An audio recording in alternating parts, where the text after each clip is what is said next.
Tuhan juga tidak mau kita hanya melihat perbuatannya yang besar dalam hidup orang lain, tapi Tuhan mau supaya kita mengalami dan melihat perbuatannya yang besar dalam hidup kita sendiri.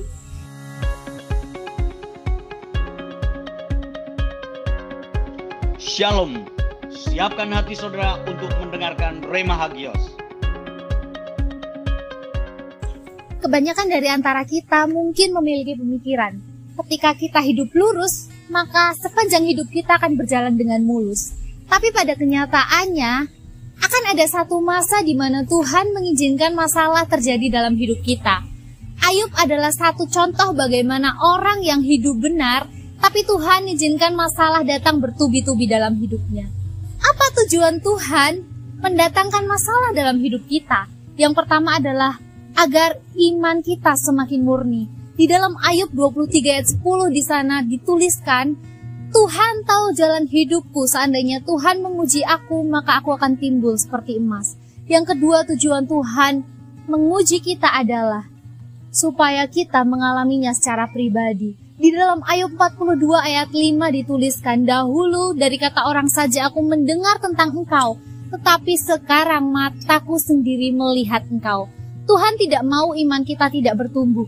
Ketika masalah datang, kita hanya menangis dan memaksa Tuhan, meminta Tuhan, segala sesuatu terjadi sesuai apa yang kita mau.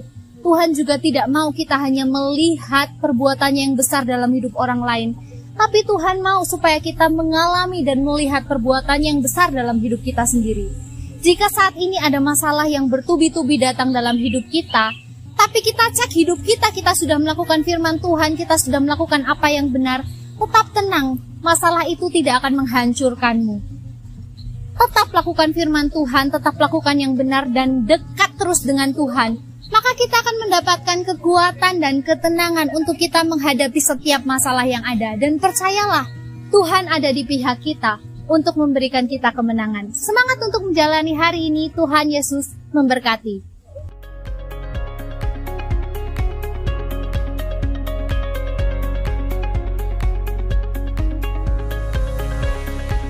Tetap semangat, haleluya, Tuhan Yesus memberkati, amin.